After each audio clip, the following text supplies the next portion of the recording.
Pouring concrete at home without ending up with annoying air bubbles can seriously make or break your project, so getting it right from the start is key to a smooth, strong finish.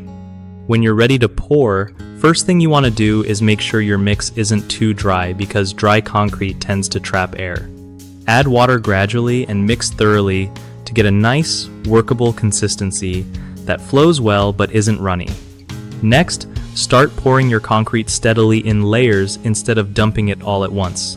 That way, you give trapped air a chance to escape as you go. After pouring each layer, use a concrete vibrator or tap the sides of your formwork gently with a hammer to shake out any hidden bubbles. If you don't have a vibrator, a simple rod or stick poked down into the mix can help break air pockets up.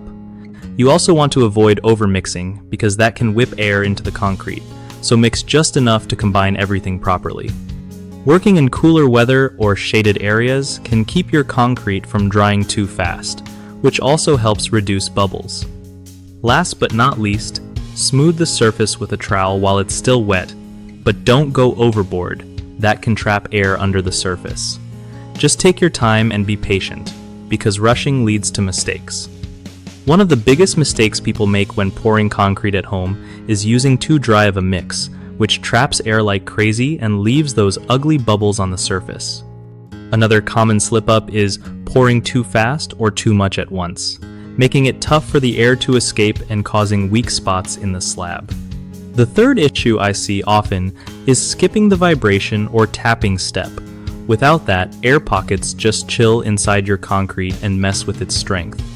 Fixing these is pretty straightforward.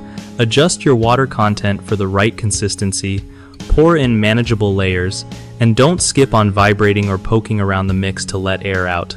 BigHomeProjects.com is super clutch for hooking you up with trusted local contractors who know their stuff, so you're not stuck figuring things out alone.